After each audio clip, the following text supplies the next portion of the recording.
Para se të fillojmë këtë histori që do t'ju prek thellë zemrën, dua t'ju bëj një pyetje. A keni përjetuar ndonjëherë pa drejtësi që ju ka shkatëruar jetën? A e keni gjetur ndonjëherë të vërtetën shumë vonë? Nëse po, shkruajeni në komente.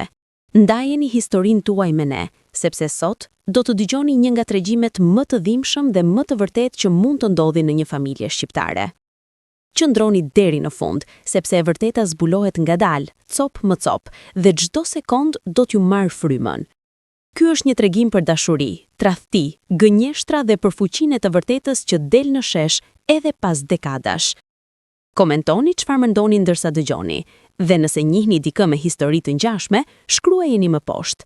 Tani, uluni rehat dhe dëgjoni historinë e Agnesës. Agnesa Marku kishte lindur në një fshat të vogël në veriun e Shqipërisë, në vitin 1975. Ishte një vajzë e thjeshtë, me sy të mëdhenj kafe që shkëlqenin si dy yje në natën më të errët. Fytyra e saj kishte një butësi që të bënte ta doje që në takimin e parë. Flokët e gjatë, të zinj si nata, i binin mbi shpatulla si një kaskadë mëndafshi. Ajo u rriti në një familje modeste. Babai i saj, Marku, ishte një bujk i ndershëm që punonte tokën me duart e tij të ashpra dhe zemrën e pastër. Nëna, Fatmira, ishte një grua e urtë që ja kishte mësuar Agnesës se në jetë duhet të jesh e sinqert, e mirë dhe e fortë njëkohësisht. Nëna më thoshte gjithmonë, kujtonte Agnesa vite më vonë me lot në sy. Bia ime, jeta nuk është e lehtë, por ti mos harro kur kush je. Edhe nëse bota të kthen shpinën, ti mbaje kokën lart. E vërteta gjithmonë del në shesh. Këto fjalë do të jehonin në mendjen e Agnesës për dekadat që vinin, por në atë kohë, kur ishte vajzë e re, ajo nuk e kuptonte se sa profetike do të ishin. Agnesa u rit duke ndihmuar prindrit në punët e shtëpisë të tokës. Shkoi në shkollën e fshatit dhe ishte nxënëse e shkëlqyer. Mësueset e saj thoshin se kishte një zemër të madhe dhe një inteligjencë të mprehtë. Në moshën 18 vjeç, ajo filloi të punonte si arsimtare në shkollën fillore të fshatit.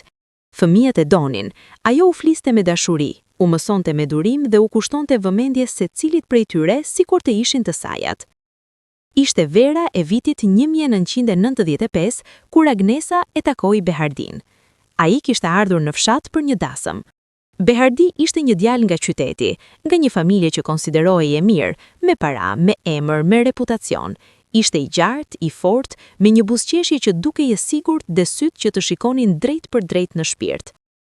Ata u takuan në oborrin e shtëpisë ku zhvillohej dasma. Agnesa kishte ardhur me prindrit e saj, e veshur me një fustan të thjeshtë por elegant. Behardi e pa nga larg dhe nuk mund të hiqte syt prej saj. "Kush është ajo vajzë?" I pyeti një kushëriri që ishte me të. "Është Agnesa, vajza e Markut, një vajzë e mirë, e zgjuar, mësuese në shkollë." Behardi u afrua me kujdes. Fillimisht këmbyen vetëm disa fjalë të thjeshta, por ishte mjaft për të ndjerë diçka të veçantë. Në javët që pasuan, Behardi gjeti arsye për të ardhur në fshat, herë për një darkë familjare, herë për të vizituar një mik, por gjithmonë për të takuar me Agnesën. Prindrit e Agnesës e vunë re interesimin e Behardit dhe fillimisht ishin të kujdesshëm. "Bia ime", I tha Marku një mbrëmje ndërsa ishin ulur në verandën e shtëpisë, "ai djali që të vjen pas është nga qyteti, familja e tyre është ndryshe nga ne, mos u ngut me zemrën."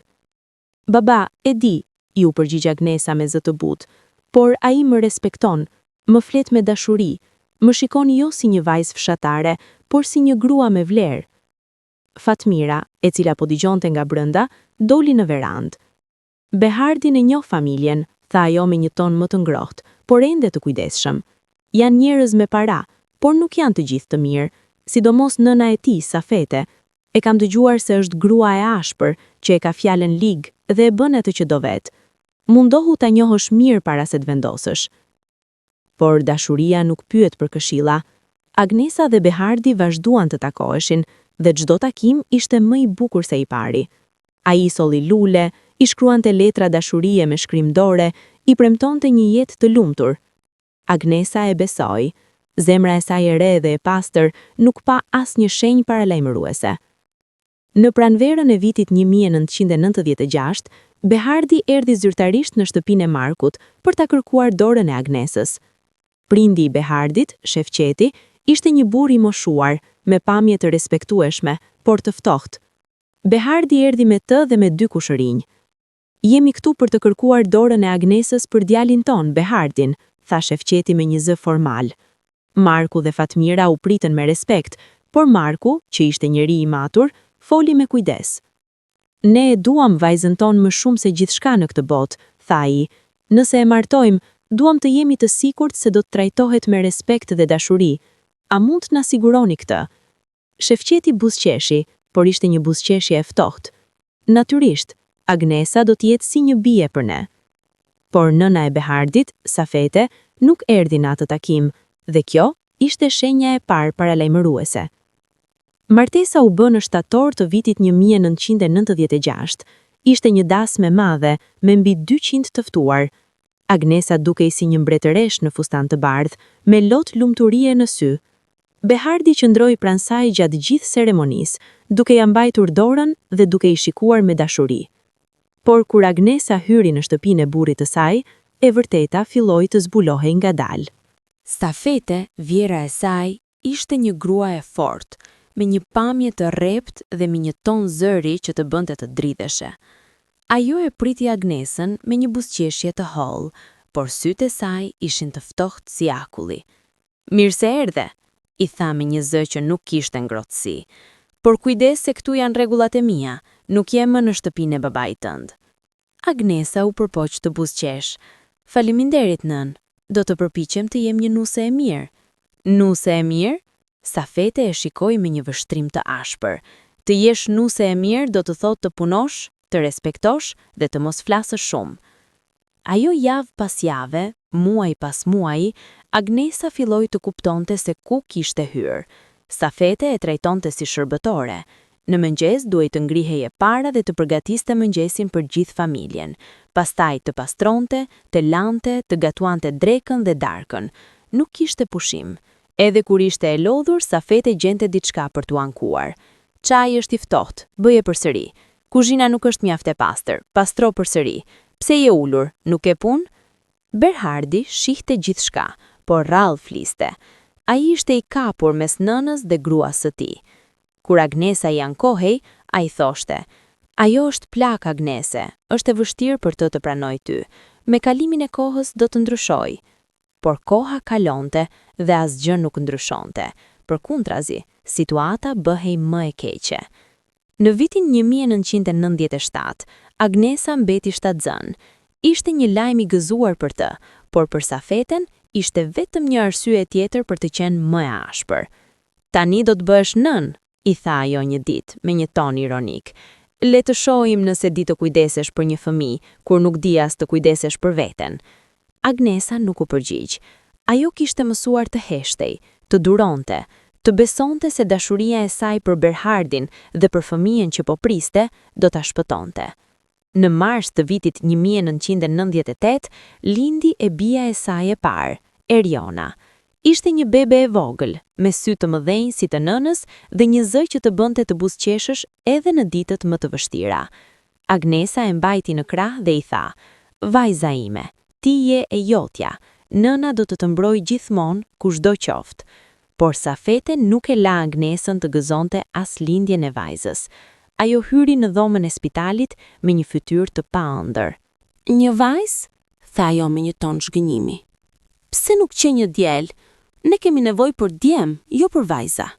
Agnesa ndjeu një dhimbje në zemër, por nuk foli. E shtrëngoi vajzën më fort dhe vendosi që kur të mos e linte atë të ndjente atë që po ndiste ajo. Refuzimin dhe urrëtitjen e padrejtë. 2 vjet më vonë, në vitin 2000, Agnesa lindi të birin e saj të parë, Elind. Safete ishte më e kënaqur këtë herë, por ende nuk u bë më e butë me Agnesën. Përkundrazi, tani ajo kishte një armë të re, fëmijët. "Këta fëmijë janë të mi," i thoshte Safete shpesh. "Ti vetëm i linde, por unë do t'i rrisi." Agnesa filloi të ndjente se po humbisnin vajzën dhe djalin prej duarve. Safete i merrte me orë të tëra, i ushqente, i ndërronte, i linte të flinin me të. Dhe kur Agnesa protestonte, Behardi i thoshte: "Nëna më thot se ti e zën me punë shtëpie. Ajo vetëm po ndihmon."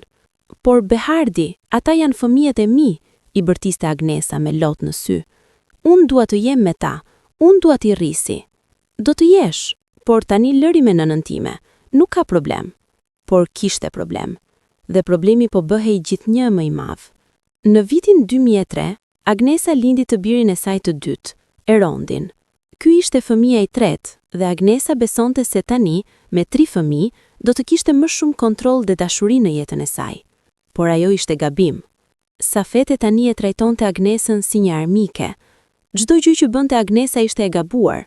Çdo fjalë që thoshte ishte e pahishme.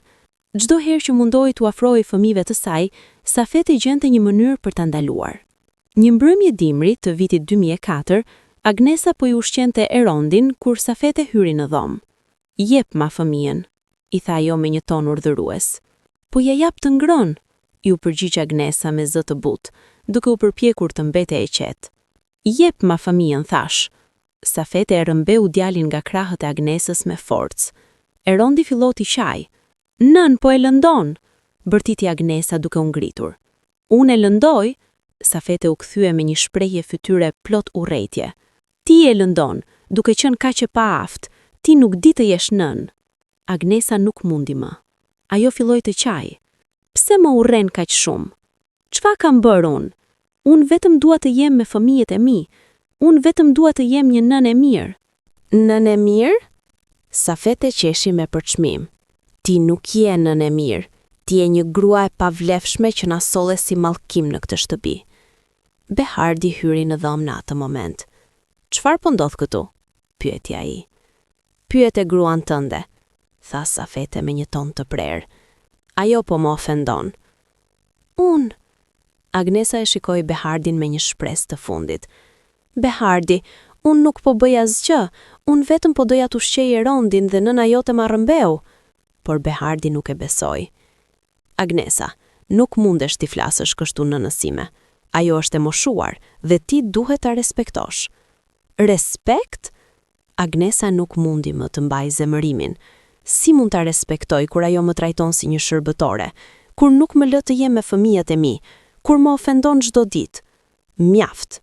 Behardi e preti me një zë të ashpër. "Kërkoj falje nënës sime tani." Agnesa e shikoi me mosbesim. "Unë nuk kam çfarë të kërkoj falje. Unë jam grua jote. Unë jam nëna e fëmijëve të tu. Pse nuk më mbron?" Behardi e shikoi me një vështrim të ftohtë. "Nëse nuk mund të respektosh nënën time, atëherë nuk mund të jetojmë së bashku." Ato fjalë ranë sigur mbi zemrën e Agnesës. Ajo nuk e besoi atë që po dëgjonte, por kjo ishte vetëm fillimi. Muajt që pasuan ishin një ferr për Agnesën. Safete bëri gjithçka për ta izoluar dhe për ta bërë jetën sa më të vështirë. Ajo filloi të përhapte gënjeshtra për Agnesën në lagje, duke i thënë njerëzve se Agnesa ishte një grua e keqe, e paaft, e pa respektueshme. "E di ti çfarë thot vjehra ime për mua?" i tha Agnesa një ditë e Behardit me lot në sy. "Ajo po thot se unë jam e çmendur, se unë nuk kujdesem për fëmijët, se unë jam një grua e keqe." "Nëna ime nuk do të thoshte kurrë gjëra të tilla pa arsye", ju përgjigj Behardi me një zë të lodhur. "Ndoshta ti po bën diçka që e provokojnë." "Unë?" Agnesa e humbi kontrollin. "Unë nuk bëj asgjë veç se punoj ditë e natë në këtë shtëpi. Unë nuk shikoj fëmijët e mi. Unë nuk kam as një minutë për veten time. Dhe ti më akuzon mua?" "Mjaft, Agnese." Behardi e priti me një bërtitje. "Unë jam i lodhur nga ankimet e tua. Çdo ditë e njëjtë gjë. Nëse nuk je e lumtur këtu, atëherë shko." Agnesa ngriu. Ajo nuk e besoi atë që sapo kishte dëgjuar. "Po fëmijët?" pyeti ajo me një zë të thyer. "Po Eriona? Po Erlindi? Po Erondi?" Behardi nuk ju përgjigj. Ai doli nga dhoma dhe e la Agnesën të qante vetëm. Por gjërat u bën edhe më të këqija. Në fillim të vitit 2005, Safete filloi të ushqente një plan të zi.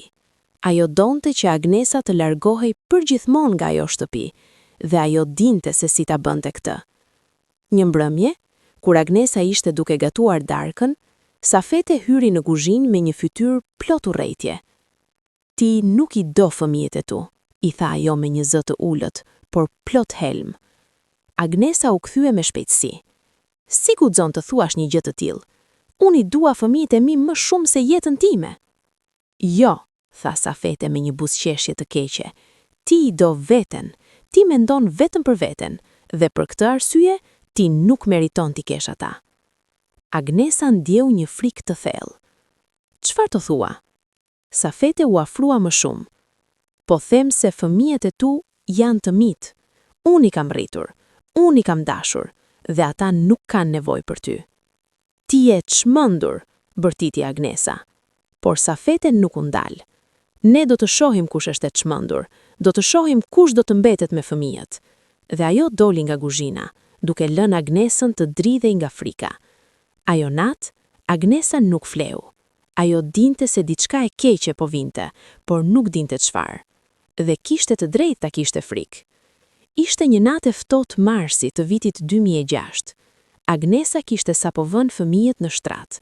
Eriona kishte 8 vjeç, Erlindi 6 dhe Erondi 3. Ajo I puthi të 3 në ballë dhe u tha: "Nëna ju do shumë, mos e harroni kur këtë." Eriona e shikoi me sy të gjerë. Pse na thua këtë, mami? Agnesa buzëqeshi, por ishin lot në sytë e saj. Sepse dua që ta dini gjithmonë. Ajo doli nga dhoma e fëmijëve dhe zbriti në katin e poshtëm. Në sallonin e shtëpisë, Behardi, Safete, Shefqeti dhe 2 kushërinj të Behardit ishin ulur.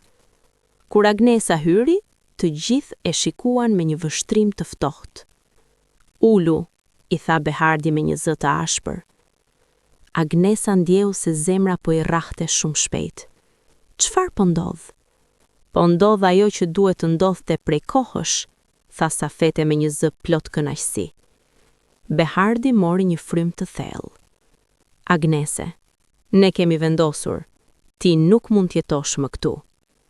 Agnesa ndjeu se e gjithë dhoma po rrotullohej. Çfarë po thua?" "Po them se ti nuk je më pjesë e kësaj familje", tha Behardi me një zë të ftohtë. "Ti ke shkaktuar vetëm probleme. Ti ke ofenduar nënën time. Ti ke qenë një grua e keqe. Ne nuk të duam më këtu." "Po fëmijët?"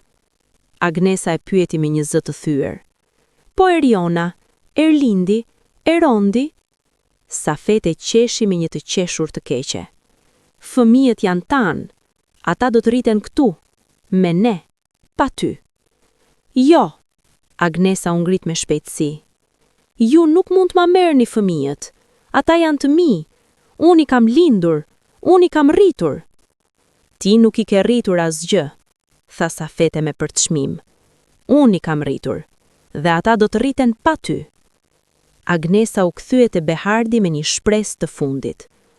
"Behardi, ti nuk mund të bësh këtë. Ti je babai I tyre. Ti je burri im.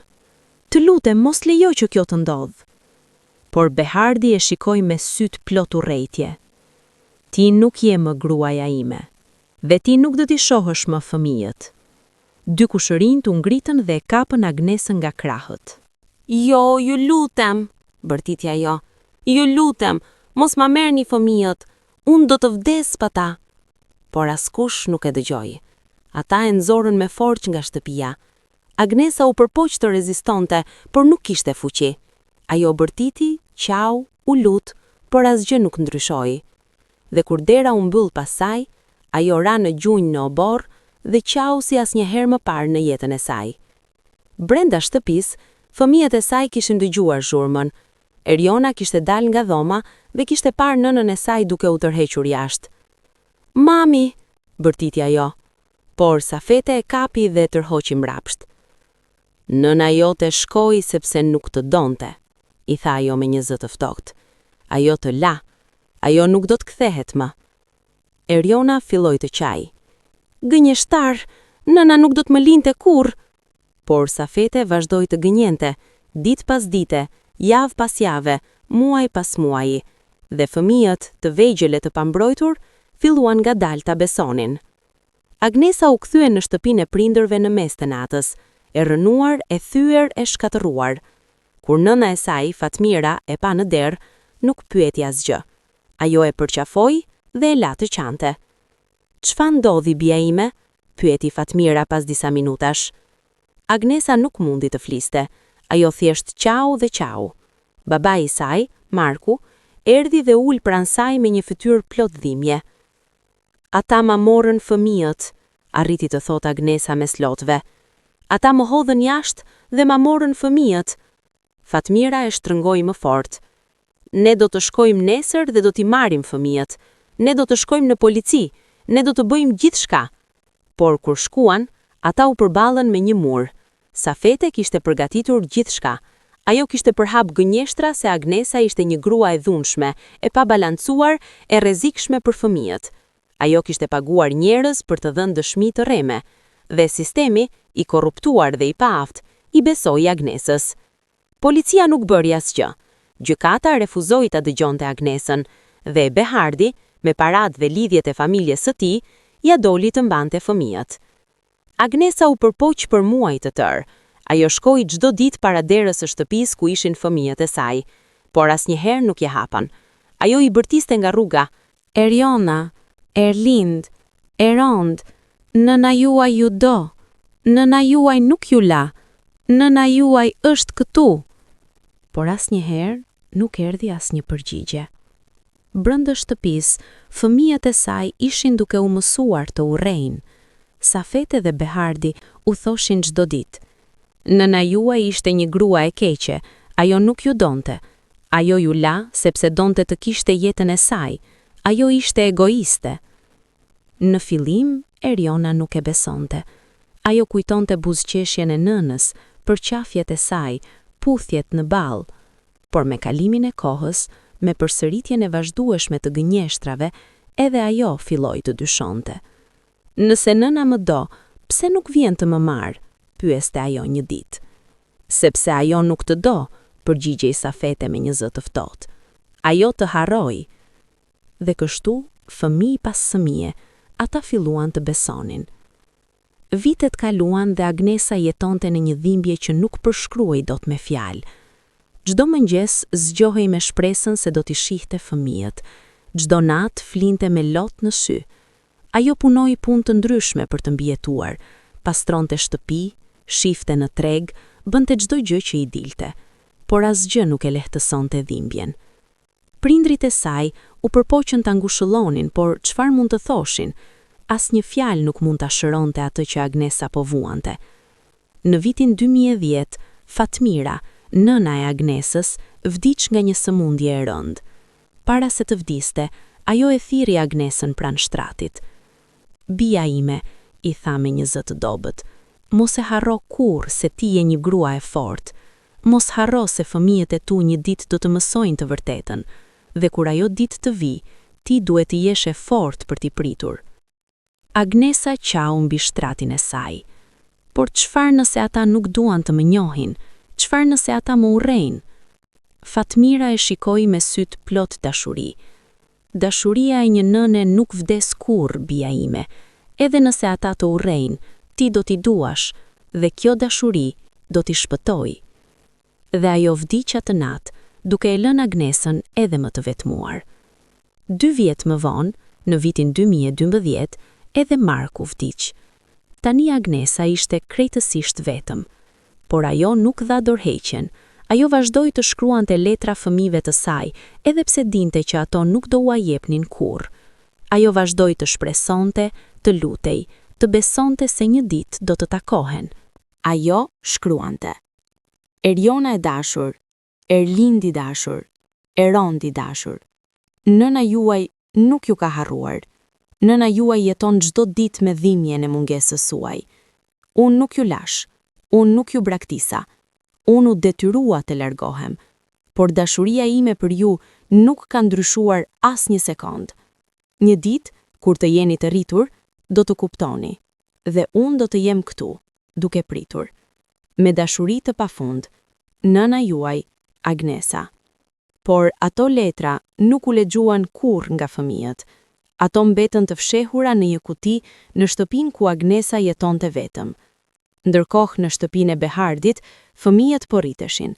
Eriona, Erlindi dhe Erondi po bëheshin të rinj dhe të reja, por zemrat e tyre ishin plot me një urrejtje që nuk e kuptonin plotësisht. Safete kishte punuar me zell për t'i mbajtur të izoluar nga e vërteta. Ajo u kishte thënë që nëna e tyre kishte vdekur. Pastaj kishte thënë se ajo jetonte diku larg dhe nuk donte t'i shihte. Pastaj kishte thënë se ajo ishte e çmendur. Çdo version i gënjeshtrave ishte më i keq se i pari, dhe fëmijët nuk dinin çfarë të besonin. Në vitin 2014, Eriona kishte 16 vjeç. Ajo ishte bërë një vajzë e bukur, me sytë e mëdhenj si të nënës, dhe me një inteligjencë të mprehtë. Ajo po studionte në shkollë të mesme dhe kishte filluar të bënte pyetje. Një ditë, ajo i tha Behardit: "Baba, pse nuk kemi asnjë fotografi të nënës son?"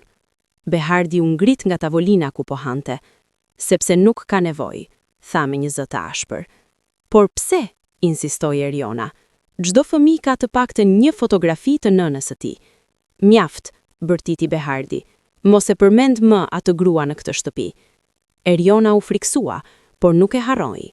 Ajo filloi të kërkonte në fshehtësi. Një ditë, gjeti një album të vjetër fotografish në një dolap. Në të kishte fotografi nga dasma e prindërve. Ajo pa nënën e saj për herë të parë që mund të kujtonte. Ishte e bukur, ishte duke buzëqeshur, duke e lumtur. Por çfarë kishte ndodhur? Eriona nuk guxoi ta pyeste më, por pyetja mbeti në zemrën e saj. Erlindi dhe Erondi, më të vegjël, ishin më të izoluar nga e vërteta. Ata thjesht besonin gjithçka që u thuhej. Ata kishin mësuar ta urrejnë emrin e nënës së tyre, edhe pse nuk e kujtonin fytyrën e saj. "Nëna jon ishte një grua e keqe," thoshte Erondi, duke përsëritur fjalët e Safetës. "Ajo nuk na donte." Dhe kështu, vitet kalonin, dhe fëmijët rriteshin me një urrëtie të mbjellur nga të tjerët. Ishte pranvera e vitit 2018. Eriona kishte 20 vjeç dhe po studionte në universitet. Një ditë, ajo po ecte në qytet kur pa një grua të moshuar duke shitur lule në rrugë. Gruaja e shikoi me vëmendje dhe pastaj i tha me një zë të habitur: Ti e Eriona?" Eriona u ndal me çudi. "Po, un jam. Po ju kush jeni?" Gruaja buzëqeshi me lot në sy. "Un jam Mirela. Unë isha shoqja më e mirë e nënës sate, Agnesës." Eriona ndjeu se zemra po i rrahte më shpejt. "Nëna ime? Ju e njihnit nënën time?" Mirela u shqetësua.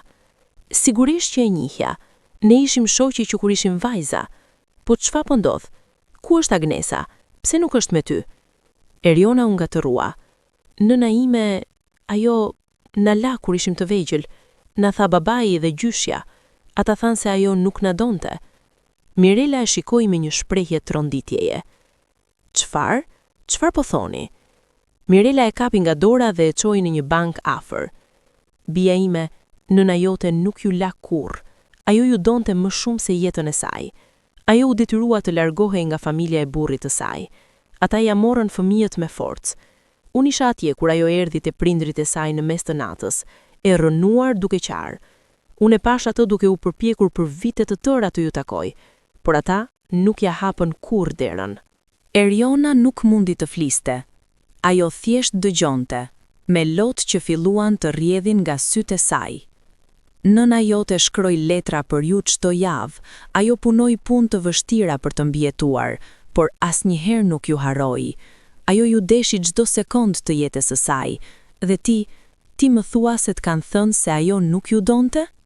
Eriona filloi të qaj me zë. "Por pse na gënjyen kështu? Pse na mbajnë larg prej saj?" Mirela e shikoi me dhimbje. "Sepse njerëzit e këqij bëjnë gjëra të këqija, dhe nëna jote ka vuajtur më shumë se kushdo që njoh." Eriona ndjeu një dhimbje të thellë në zemër. "Ku është ajo tani? A është mirë?" Mirela mori një frym të thellë. "Ajo jeton në fshatin ku lindët ti. Ajo jeton vetëm në një shtëpi të vogël.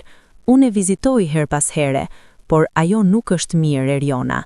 Ajo është e sëmur nga dhimbja. Ajo po vdes ngadalë nga mungesa juaj." Eriona u ngrit me shpejtësi. "Unë duhet të shkoj te ajo, tani." "Po," tha Mirela me një zë të butë, "por përpara se të shkosh, bisedo me vëllezërit e tu. Ata duhet ta dinë të vërtetën gjithashtu." Eriona u kthye në shtëpi me një zemër plot dhimbje, zemërim dhe një ndjenjë faji që nuk e kishte ndjerë kurrë më parë. Ato javë që pasuan ishin një ferr për Erionën. Ajo nuk mundi t'u tregonte me njëherë vëllezjerve të saj. Ajo nuk dinte si ta thoshte, por gjithçka që kishte besuar ishte shkatëruar. Një mbrëmje, ajo i thirri Erlindin dhe Erondin në dhomën e saj dhe u tha: "Duhet t'ju tregoj diçka që do të ndryshojë gjithçka." Erlindi, që ishte 22 vjeç, e shikoi me çudi. "Çfarë ka ndodhur?" "Nëna jon," tha Eriona me një zë të thyer, "nuk na la, ajo nuk na braktisi. Ajo u detyrua të largohej dhe na morën me forcë, na kanë gënyer gjithë jetën." Erondi, që ishte 19 vjeç, u ngrit me shpejtësi. "Çfarë po thua? Kush të tha këto gënjeshtra?" "Nuk janë gënjeshtra," ju përgjigj Eriona me lot në sy. "Unë takova shoqen më të mirë të nënës son. Ajo më tregoi gjithçka. Nëna jo na deshi gjithmonë dhe ne na bën ta urrejmë." Erlindi doli nga dhoma pa folur. Erondi mbeti dhe shikoi motrën e tij. "A është e vërtet?" pyeti me një zë të dobët. "Po," ju përgjigj Eriona, "është e vërtet dhe ne duhet të shkojmë ta gjejmë." Por nuk ishte e lehtë. Erlindi nuk donte ta besonte. Ai ishte rritur me urrejtje ndaj nënës dhe tani nuk dinte si ta ndryshonte atë. "Nëse ajo na donte, pse nuk u përpoq më shumë?" pyeti ai një ditë. "Ajo u përpoq," bërtiti Eriona. "Ajo u përpoq për vite, por ata nuk ja hapën kurrë derën. Ata na mbajnë larg prej saj me forcë dhe me gënjeshtra." Erlindi nuk ju përgjigj. Ai vetëm u largua. Por Erondi ishte i ndryshëm. Ai ishte më i ri dhe më i hapur ndaj të vërtetës. Ai e besoi motrën e tij. "Unë dua ta takoj," tha ai me një zë të qetë. "Unë dua t'i them që na vjen keq." Dhe kështu 2 nga 3 fëmijët vendosën të shkojnë. Por para se të largoheshin, ata u përballën me Behardin dhe Safeten. Ishte një mbrëmje e ftohtë kur Eriona dhe Erondi vendosën t'i përballeshin me Behardin dhe Safeten. Ata i thirrën në sallonin e shtëpisë dhe ulën përballë tyre. "Duhet të flasim," tha Eriona me një zë të fortë. Behardi e shikoi me një vështrim të ftohtë. "Për çfarë?" "Për nënën tonë," ju përgjigj Eriona, "për gënjeshtrën më të madre që na keni thënë." Safete u ngrit me shpejtësi. "Çfarë ke dëgjuar ti?" pyeti me një zë plot frikë dhe zemërim. "E vërtetën," tha Erondi, duke marrë zemër nga motra e tij. "Që nëna jon nuk na la, që ju na hoqët prej saj me forcë, që na keni gënyer gjithë jetën." Behardi u ngrit gjithashtu, me fytyrë të skuqur nga zemërimi. "Kush ju tha këto gënjeshtra?" "Ju ki janë gënjeshtra," bërtiti Eriona. "Ne e dim të vërtetën, dhe tani duam të takojmë nënën tonë." Safete qeshi me një të qeshur të keqe. "Ju nuk do të takoni kurrë. Ajo është një grua e padobishme që nuk meriton të jetë pjesë e jetës suaj." "Jo," Eriona e humbi kontrollin. "Ti je e padobia. Ti na ke mbajtur larg nga nëna jon. Ti ke shkatruar familjen tonë, dhe për këtë ne nuk do ta falim kurrë." Behardi u afrua me një hap kërcënues. "Nëse ti del nga kjo shtëpi për ta takuar atë grua, ti nuk je më bija ime." Eriona e shikoi me një vështrim plot urrejtje. "Unë nuk kam qenë kurrë bija jote. Ti më rrëmbove nga nëna ime. Ti më mësove të urreje gruan që më donte më shumë se gjithçka. Dhe për këtë, unë të urrej ty." Dhe pa pritur për përgjigje, Eriona dhe Erondi dolën nga shtëpia.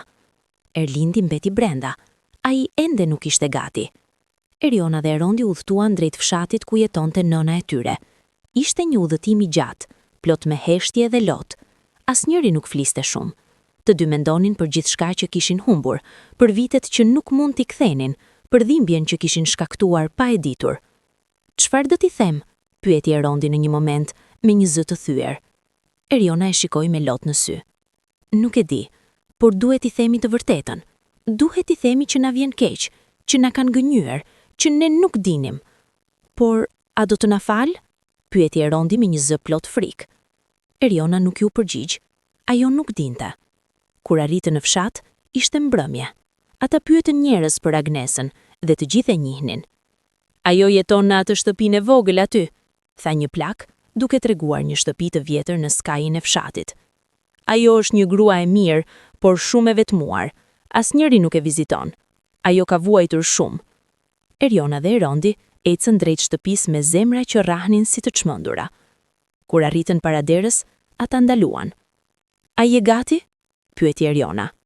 Erondi mori një frym të thellë. "Po." Eriona trokiti në derë. Brenda, Agnesa dëgjoi trokitjen dhe u çudit. Ajo nuk priste askë. Ajo u ngrit nga karrigja ku po lexonte dhe shkoi te dera. Kur e hapi, ajo pa 2 të rinj që po qëndronin në prag.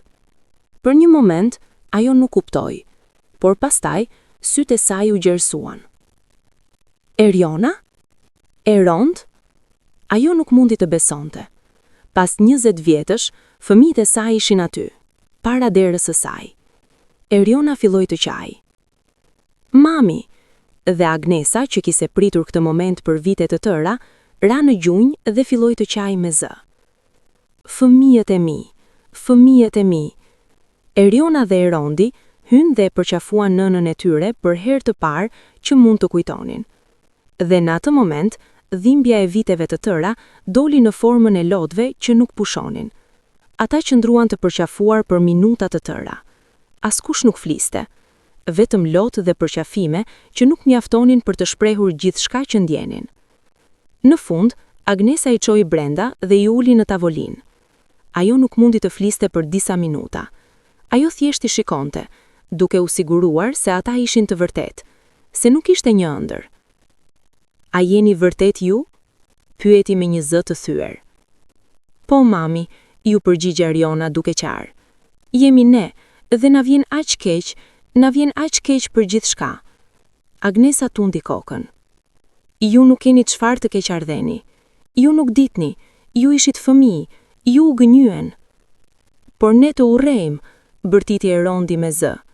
"Ne besuam ato gënjeshtra, ne menduam se ti na kishe braktisur." Agnesa e kapi nga dora. "Biri im, ti ishe 3 vjeç kur më morën prej teje. Çfarë mund të kujtoje? Asgjë. Të gjitha kujtimet e tua janë nga ato që të kanë thënë. Unë nuk të fajsoj. Unë nuk fajsoj askënd nga ju." "Por ne duhet kishim pyetur më herët," tha Eriona me një ndjenjë faji të thellë. "Ne duhet kishim kërkuar të vërtetën." Agnesa buzëqeshi mes lotëve. "Bia ime, ti e gjete të vërtetën kur ishte koha e duhur, dhe tani ti je këtu, dhe kjo është e gjitha që dua." Ata folën orë të tëra. Agnesa u tregoi gjithçka, si u takua me Behardin, si u trajtua nga familja e tij, si ja morën fëmijët, si u përpoq për vite të tëra t'i shihte, si jetoi në dhimbje çdo ditë.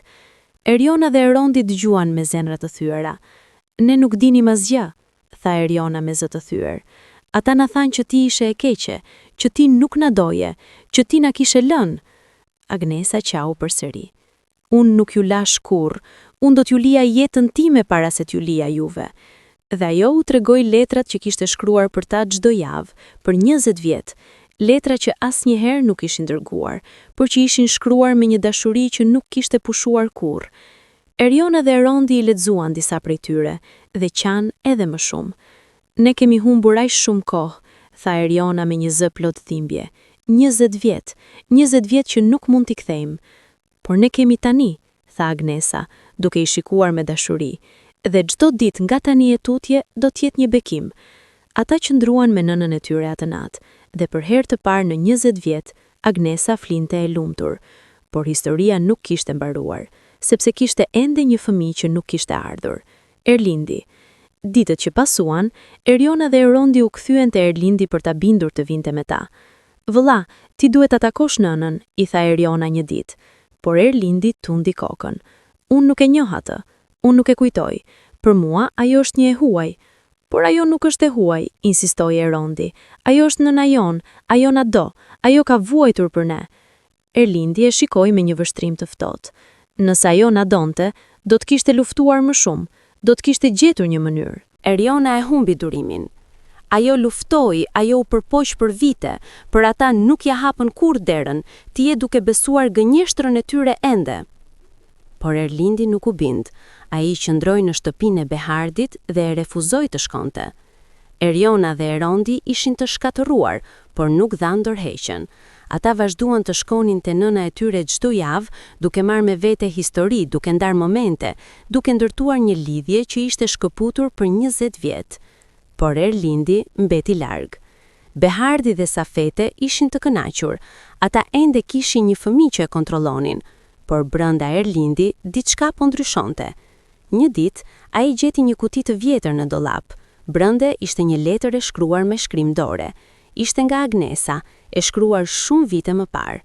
Letra thoshte: Erion, Erlind, Erond. Unë nuk e di nëse do t'ju lexoni kur këtë letër, por unë e shkruaj sepse kam nevojë t'ju them se sa shumë ju dua. Çdo ditë që kalon pa ju është si një thik në zemrën time, por unë vazhdoj sepse di që një ditë do të ktheheni. Një ditë do të dini të vërtetën, dhe kur ajo ditë të vi, unë do t'jem këtu, duke pritur me krah të hapur. Ju jeni gjithçka për mua. Ju jeni arsyeja që unë marr frym. Mos e harroni kurrë se nëna juaj ju do më shumë se jetën e saj. Me dashuri të përjetshme, nëna juaj, Agnesa. Erlindi lexoi letrën dhe për herë të parë në jetën e tij filloi të dyshonte. Ndoshta Eriona kishte të drejtë, ndoshta ai kishte besuar gënjeshtrën për shumë kohë, por ende nuk ishte gati. Muajt kalonin dhe Eriona dhe Erondi ndërtonin një lidhje të fortë me nënën e tyre. Ata shkonin çdo fundjavë, sillnin ushqim, kalonin kohë, ndanin histori. Por një ditë, kur Eriona shkoi të vizitonte Agnesën, ajo i gjeti të dobësuar dhe të sëmur. "Mami, çfarë ka ndodhur?" pyeti me frikë. Agnesa u përpoq të buzëqesh, por ishte e dukshme se ishte në dhimbje. "Asgjë, bia ime, vetëm një e ftohur e vogël." Por nuk ishte një e ftohur. Ishte diçka më serioze. Eriona e çoi në spital dhe mjekët u shqetësuan. Agnesa kishte një sëmundje të zemrës që kishte përkeqësuar nga vitet e stresit dhe dhimbjes. "Sa kohë ka ajo?" pyeti Eriona me lot në sy. Mjeku mori një frym të thellë. "Nëse nuk bëhet një operacion, nuk ka më shumë se disa muaj." Eriona qau. "Atëherë bëni operacionin." "Operacioni është i kushtueshëm," tha mjeku, "dhe ai ka rreziqe të mëdha." Eriona nuk i dha rëndësi kostove. Ajo dhe Erondi filluan të mblidhnin para. Ata punuan ditë e natë, kërkuan ndihmë nga miqt, nga fqinjët, nga kushdo që mund të ndihmonte. Por parat nuk mjaftonin. Një ditë, Erondi tha: "Duhet i kërkojmë babait, ai ka para, ai mund të ndihmoj."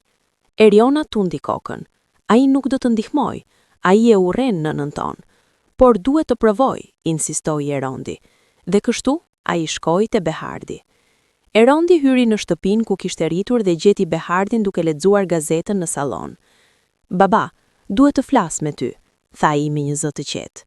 Behardi e shikoi me një vështrim të ftohtë. "Çfarë dëshiron?" Erondi mori një frym të thellë. "Nëna jonë është e sëmur. Ajo ka nevojë për një operacion që kushton shumë. Ne nuk kemi para të mjaftueshme. Të lutem, ndihmo." Behardi u ngrit me një shprehje zemërimi. "Ajo nuk është më pjesë e familjes sime. Pse duhet të ndihmoj?" "Sepse ajo është nëna jonë," bërtiti Erondi. "Sepse ti na rrëmbove prej saj, sepse ajo ka vuajtur për 20 vjet për shkak tënd. E më së paku që mund të bësh është të ndihmosh tani." Behardi e shikoi me një vështrim të ashpër. "Unë nuk i borxoj asgjë asaj gruaje, dhe nëse ti zgjedh të qëndrosh me të, atëherë ti nuk je më biri im." Erondi ndjeu një dhimbje të thellë. "Unë nuk kam qenë kurrë biri yt," tha me një zë të thyer. "Ti më rrëmbove nga nëna ime, ti më mësove të urreje gruan që më donte më shumë se gjithçka, dhe për këtë, unë nuk do të kem kurrë respekt për ty." Dhe ai doli nga shtëpia për herë të fundit. Safete, që kishte dëgjuar gjithçka, qeshi me një të qeshur të keqe. "Lëri të shkojnë," tha ajo. "Ne kemi ende Erlindin." Por Erlindi, që kishte dëgjuar gjithçka nga dhoma e tij, ndjeu se diçka po thyhej brenda tij. Erlindi nuk mundi të flinte atë natë. Ai mendonte për gjithçka që kishte dëgjuar, për letrën që kishte lexuar, për fjalët e Erionës dhe Eron, për refuzimin e Behardit për t'u ndihmuar. Për herë të parë në jetën e tij, ai filloi të shikonte gjithçka me sy të ndryshëm. Në mëngjes, ai zgjohej dhe shkoi në dhomën e Behardit dhe Safetes. Ata ishin duke ngrënë mëngjesin kur ai hyri. "Dua të di të vërtetën," tha Erlindi me një zë të fortë. Behardi e shikoi me çudi. "Për çfarë po flet?" Për nënën time, ju përgjigj Erlindi, dua të di çfarë ndodhi vërtet. Pse ajo u largua? Pse ne nuk e pam kurrë? Safete u ngrit me shpjetësi. Ne të kemi thënë gjithçka që duhet të dish. Jo, bërtiti Erlindi për herë të parë në jetën e tij. Jo më keni thënë gënjeshtra. Unë e di tani. Unë gjeta letrat. Unë dëgjova se çfarë i thatë Erandit. Dhe tani dua të dëgjoj të vërtetën prej jush. Behardi u ngrit me një fytyrë të skuqur. Nuk ke të drejtë të më flasësh kështu. Kam të gjithë të drejtën. Erlindi nuk u ndal. Ti më rëmbove nga nëna ime, ti më mësore ta urrej, ti më gënjeve gjithë jetën, dhe tani nëna ime po vdes dhe ti refuzon të ndihmosh. Safete u afrua me një vështrim plot urrejtje. Ajo grua nuk meriton asgjë prej nesh. Ajo grua është nëna ime. Erlindi e shikoi me një urrejtje që nuk e kishte ndjer kurrë më parë. Ti je arsyeja pse unë nuk e kam pasur kurrë. Ti je arsyeja pse jam rritur pa dashurinë e saj. Ti je arsyeja pse kam humbur 20 vjet. Safete donte të fliste, por Erlindi nuk e la. Unë të urrej, tha ai me një zë të qetë, por plot me dhimbje. Të urrej për çdo gënjeshtër që më the, për çdo herë që pengove nënën time të më shihte, për çdo moment që më vodhe prej saj. Dhe pa pritur për përgjigje, Erlindi doli nga shtëpia. Ai mori çelsat e makinës dhe filloi të drejtonte drejt fshatit ku jetonte Agnesa. Ishte koha të takonte nënën e tij. Ishte një mëngjes i ftohtë janari vitit 2019, kur Erlindi arriti në fshat. Ai pyeti për shtëpinë e Agnesës dhe një grua e moshuar ia tregoi rrugën. Kur arriti para derës, ai ndjeu një frikë që nuk e kishte ndjer kurrë më parë. Çfarë do t'i thoshte? Si do ta shikonte? A do ta pranonte ajo pas gjithçkaje? Ai mori një frym të thellë dhe trokiti në derë. Brenda Agnesa ishte e dobët dhe e lodhur. Ajo ishte kthyer nga spitali vetëm disa ditë më parë dhe po pushonte në shtrat. Eriona dhe Erondi ishin me të, duke u kujdesur për të. Kur dëgjuan trokitjen, Eriona shkoi të hapte derën. Kur e pa Erlindin, ajo nuk besoi. Erlind, ai buzëqeshi me lot në sy. Unë erdha të takoj nënën. Eriona e përqafoi me forcë. Më në fund, o Zot, më në fund. Ajo e çoi brenda dhe e mori drejt dhomës ku ishte Agnesa. Mami, tha Eriona me një zë të butë. Dikush erdhi të shoh. Agnesa u kthye dhe kur e pa Erlindin ajo nuk mundi të besonte. Djali i saj, i cili kishte refuzuar për muaj të tërë, ishte aty, para saj. Erlind, tha me një zë të dobët. Ai u afrua dhe ra në gjunjë pranë shpratit të saj. Mami, tha me lot që filluan të rjedhin, më fal për gjithçka, për vitet që të urrejta, për herët që nuk doja të dëgjoj, për të gjitha gënjeshtrat që besova. Më fal. Agnesa e shikoi me syt plot lot dhe buzëqeshje. Biri im, nuk ka çfarë të falesh. Ti je këtu tani, dhe kjo është e gjitha që dua. Ajo e kapi për dorë dhe e shtrëngoi. Unë nuk ju fajsoj asnjërin prej jush, tha me një zë të butë, duke i shikuar të 3 fëmijët e saj. Ju ishit fëmijë, ju nuk ditnit, dhe tani që jeni këtu, unë jam gruaja më e lumtur në botë. Erlindi qau me zë duke vënë kokën mbi shtrat pranë dorës së nënës. Unë kam humbur aq shumë kohë, tha me një zë të thyen, 20 vjet që nuk mund t'i kthej. Por ne i kemi tani, tha Agnesa duke e shikuar me dashuri. Dhe çdo ditë nga tani e tutje do të jetë një dhuratë. Ata qëndruan së bashku orë të tëra. Agnesa u tregoi histori nga koha kur ishin fëmijë të vegjël, momente që ata nuk i kujtonin, por që ajo i kishte ruajtur në zemrën e saj gjithë këto vite. Kur Eriona lindi, tregoi Agnesa me një buzëqeshje të butë, ajo ishte bebe më e vogël dhe më e bukur që kisha parë ndonjëherë. Unë qëndrova zgjuar natën e parë vetëm duke e shikuar. Nuk munda të besoja se ajo ishte imja. Eriona qau duke dëgjuar. Dhe Erlindi, vazhdoi Agnesa, ai ishte një djalë aq i zgjuar. Ai mësoi të fliste më herët se të gjithë, dhe fjala e tij e parë ishte mami. Unë e kujtoj atë moment sikur të ishte dje. Erlindi e shtrëngoi dorën e saj më fort. Dhe Erondi, tha Agnesa, duke shikuar djalin e saj më të vogël, ai ishte bebe më i ëmbël, ai qeshte gjithmonë. Edhe kur ishte i uritur apo i lodhur, Ai gjente një mënyrë të buzëqeshte, dhe unë e doja atë buzëqeshjen më shumë se gjithçka. E Rondi nuk mundi të mbaj lotët. Unë nuk kujtoja asgjë prej asaj kohe, tha me një zë plot dhimbje. Por dua të dëgjoj gjithçka. Dua të njoh nënën time. Dua ta di gjithçka që kam humbur. Dhe Agnesa vazhdoi të tregonte, orë pas ore, duke u dhënë fëmijëve të saj ato momente që u ishin vjedhur. Por koha po shkonte dhe Agnesa po dëpsohej çdo ditë. Mjekët thanë se operacioni duhet bëhej sa më shpejt, ose do të ishte shumë vonë. Eriona, Erlindi dhe Rondi punuan pa pushim për të mbledhur parat. Ata shitën gjithçka që kishin me vlerë. Ata punuan punë ekstra, ata kërkuan ndihmë nga të gjithë, por ende nuk mjaftonin. Një ditë, një grua e vjetër nga fshati erdhi te shtëpia e Agnesës. Unë dëgjova për situatën tuaj, tha ajo me një zë të butë. Unë nuk kam shumë, por ja këto. Dhe ajo tha një zarf me para. Ju nuk mund, filloi Eriona, por gruaja e priti.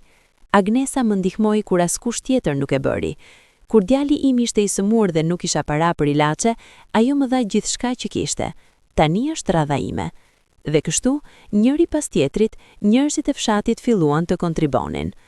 Të gjithë kishin një histori se si Agnesa i kishte ndihmuar dikur, edhe kur ajo vetë nuk kishte asgjë. Ajo ishte mësuese e fëmijëve tan, tha një burr. Ajo i trajtonte sikur të ishin të saj. Ajo më ndihmoi kur humba burrin, tha një grua tjetër. Ajo më solli ushqim çdo ditë për muaj.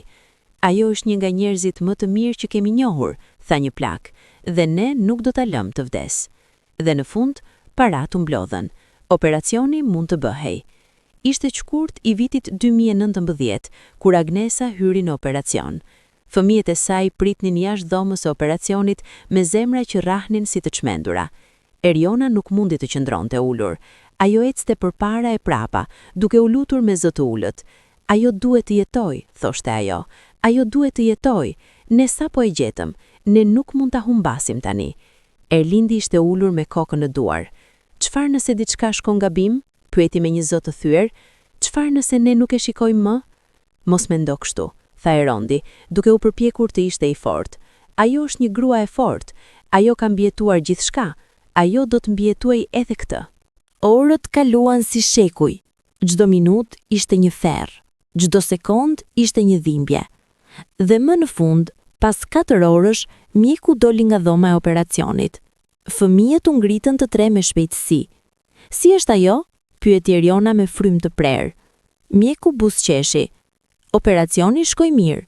Ajo është e fortë. Ajo do të jetojë.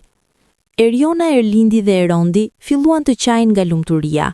Ata e përqafuan njëri tjetrin dhe falenderuan Zotin që nëna e tyre ishte shpëtuar.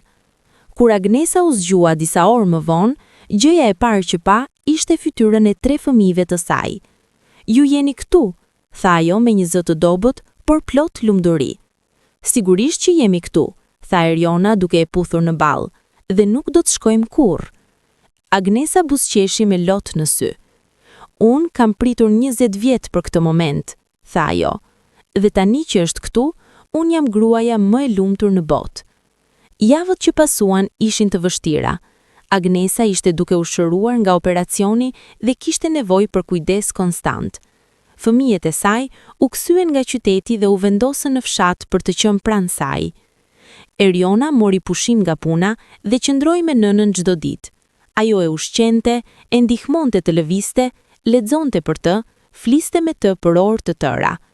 Erlindi dhe Rondi punuan në fshat për të fituar para për nevojat e përditshme. Por çdo mbrëmje, të 3 fëmijët mblidheshin rreth Agnesës dhe ndanin momente që ishin vjedhur për 20 vjet.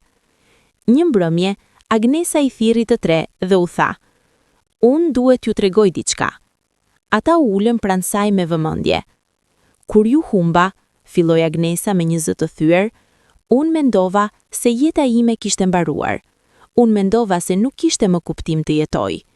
Por diçka brenda meje më tha që një ditë ju do të ktheheni.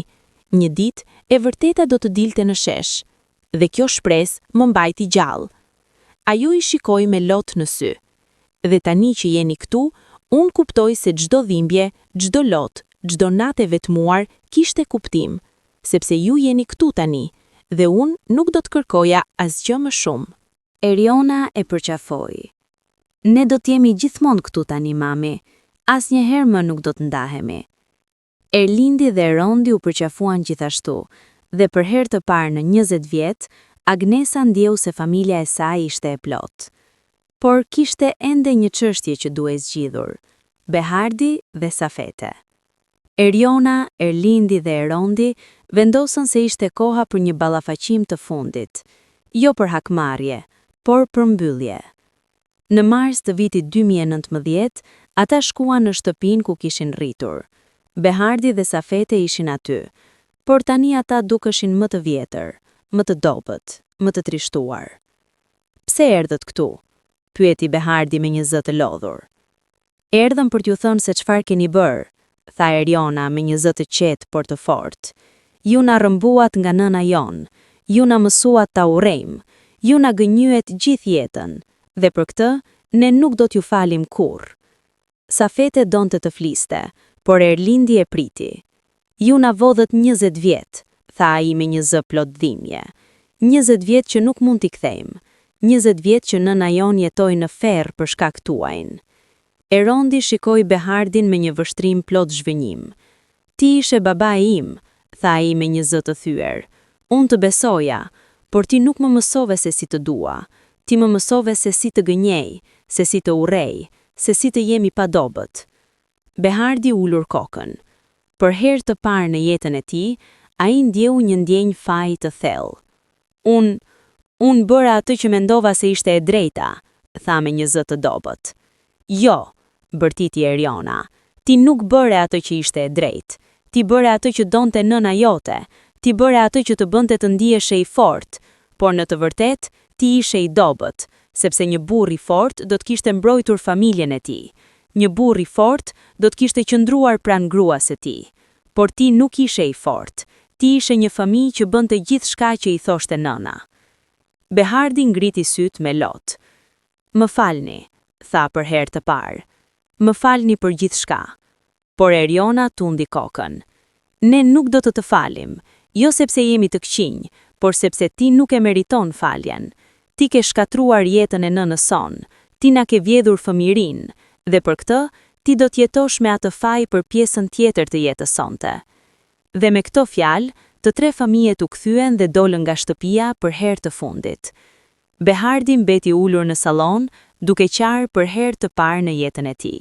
Safite, e cila kishte qenë e heshtur deri tani, u ul pranë tij. Ne bëm atë që ishte më e mira, tha ajo, duke u përpjekur ta bindë zeten. Por edhe ajo e dinte që kishte bërë një gabim të madh, një gabim që nuk mund të rregullohej kurrë. Muajt që pasuan ishin më të bukurit në jetën e Agnesës. Ajo u shërua plotësisht dhe filloi të jetonte një jetë që nuk e kishte imagjinuar kurrë. Fëmijët e saj erdhen çdo javë për ta vizituar. Ata sillnin ushqim, lule, dhurata të vogla. Por më e rëndësishmja, ata sillnin dashuri. Eriona filloi të punonte si mësuese në shkollën e fshatit, ashtu si kishte bërë nëna e saj. Ajo shpesh i tregonte Agnesës për nxënësit e saj, dhe Agnesa dëgjonte me sy plot lumturi. Erlindi hapi një biznes të vogël në qytet, por vinte çdo fundjavë për të kaluar kohë me nënën. Ai e merrte në shëtitje, në treg, në fshatat fqinje. Ata kalonin orë duke folur dhe duke ndërtuar një lidhje që ishte humbur për 20 vjet. Rondi, i cili ishte më i riu, vendosi të studionte mjeksi. Unë dua të jem mjek, i tha një ditë Agnesës, sepse unë dua të ndihmoj njerëz si ty, mami, njerëz që kanë vuajtur dhe që meritojnë një shans të dytë. Agnesa e përqafoi me lot në sy.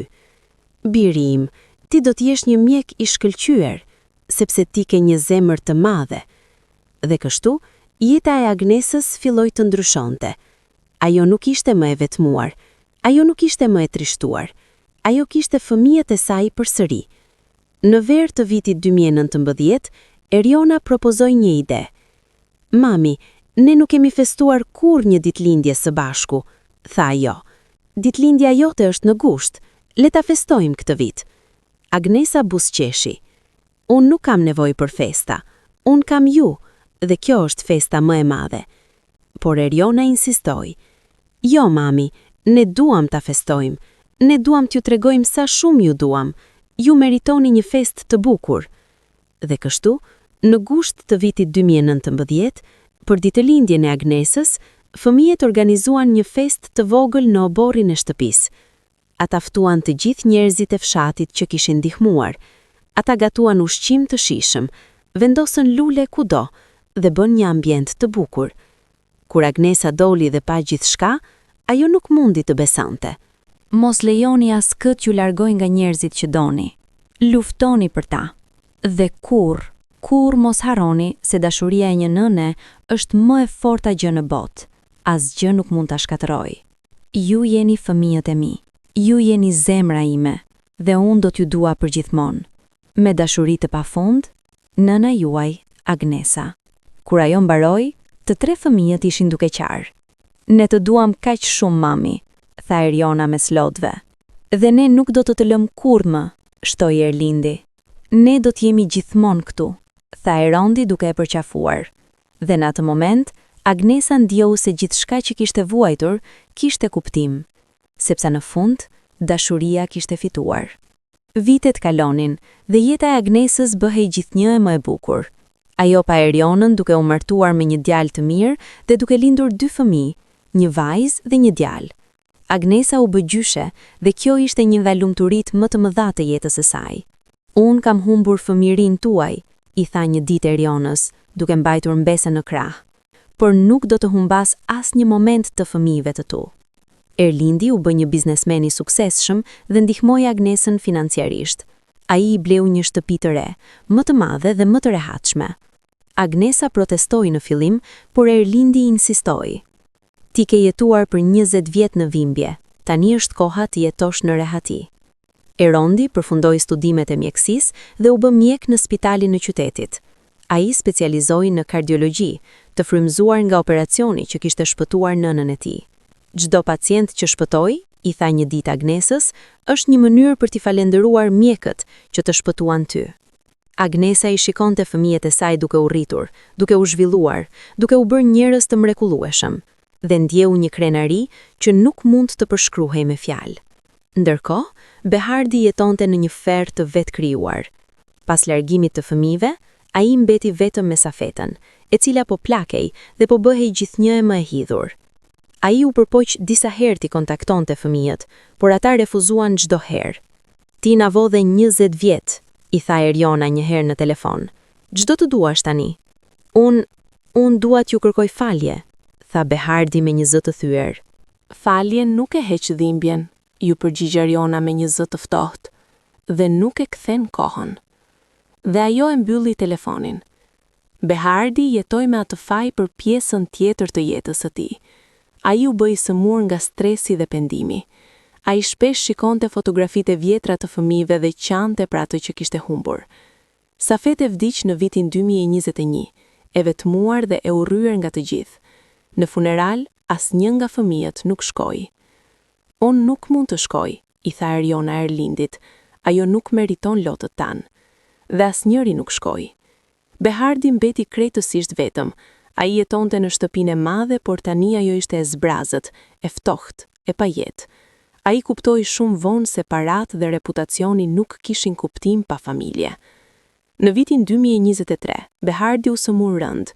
Ai kërkoi ndihmë nga fëmijët, por përsëri u refuzua. Unë nuk mund ta fal, i tha Erlindi Erionës kur ajo e pyeti nëse duhej të shkojnë. Asun, ju përgjigj Eriona.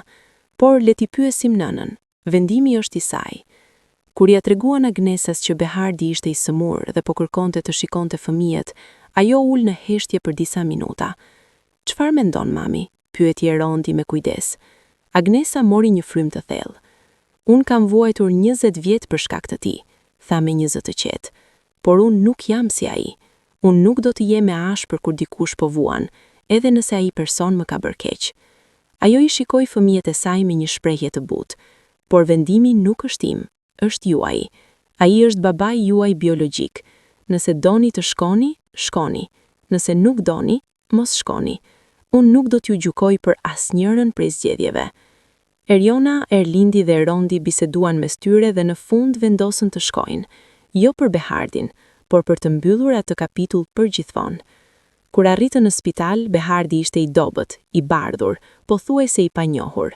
Ai i pa kur hyn në dhomë dhe filloi të qaj. Ju erdhët, tha me një zë të thyeshëm. Ne erdhën, tha Eriona me një zë neutral, por jo për ty.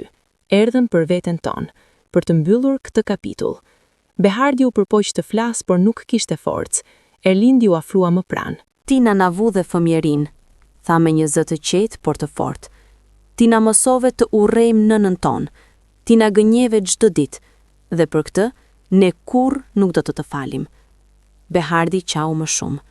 Por, vazhdoi Erondi, ne nuk jemi si ti, ne nuk do ta lëm askënd të vdesi vetmuar, as edhe ty.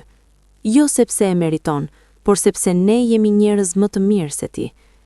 Ata qëndruan atje për 20 minuta, duke i dhënë Behardit kohë të fliste nëse donte. Ai u përposhtë u kërkonte falje, por fjalët nuk mjaftonin. Asgjë nuk mund të rregullonte atë që kishte shkatërruar. Para se të largoheshin, Eriona u kthye dhe i tha një gjë të fundit.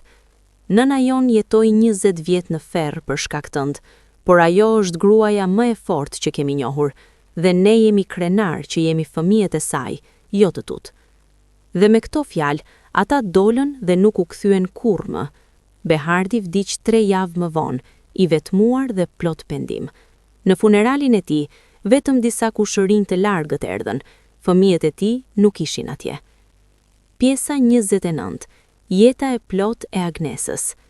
Vitet kalonin dhe Agnesa jetonte një jetë të lumtur, të rrethuar nga dashuria e fëmijëve dhe nipërve të saj. Ajo bëhej një figurë e respektuar në fshat, ku të gjithë e njihnin si gruan që kishte vuajtur më shumë se kushdo, por që nuk kishte humbur kurrë besimin. Në vitin 2025, në moshën 50 vjeçare, Agnesa organizoi një darkë familjare. Eriona erdhi me familjen e saj, Erlindi me gruan e tij të re dhe Erondi me të fejuarën. Kur ishin të gjithë ulur rreth tryezës, Agnesa u ngrit dhe i shikoi me lot në sy. Unë dua t'ju them diçka. 20 vjet më parë, unë mendoja se jeta ime kishte mbaruar. Unë mendoja se nuk do të isha kurrë më e lumtur, por isha gabim. Ajo i shikoi një nga një. Sepse tani, duke ju parë këtu, të gjithë së bashku, me familjet tuaja, me buzëqeshjet tuaja, unë kuptoj se çdo dhimbje që kam vuajtur kishte një kuptim, sepse ju jeni këtu, dhe kjo është gjithçka që kam dashur ndonjëherë. Eriona u ngrit dhe e përqafoi. Ne të duam kaq shumë, mami, dhe asgjë nuk do të na ndaj më. Të gjithë u bashkuan në një përqafim familjare me lot lumturie dhe mirënjohje. Pjesa 30. Mesazhi i fundit. Historia e Agnesës është një histori e dhimbjes, por edhe e shpresës. Është një histori që na mëson se e vërteta gjithmonë del në shesh, edhe nëse duhen 20 vjet. Dashuria e një nëne nuk des kurrë, pavarësisht sa vite kalojnë. Gënjeshtrat mund të marrin kohë për të zbuluar, por kur zbulohen, ato shkatërrojnë gjithçka. Faljes mund të jetë e vështirë, por është e mundur dhe ndonjëherë e nevojshme për shërimin ton. Familja e vërtet nuk përcaktohet vetëm nga gjaku, por nga dashuria, respekti dhe përkushtimi. Agnesa jetoi pjesën tjetër të jetës së saj, të rrethuar nga dashuria e fëmijëve të saj. Ajo pa nipërt duke u rritur, pa Erionën duke u bërë gjyshe, pa Erlindin dhe Erondin duke ndërtuar jetën e tyre. Dhe çdo natë, para se të flinte, ajo falenderonte Zotin për 2 gjëra.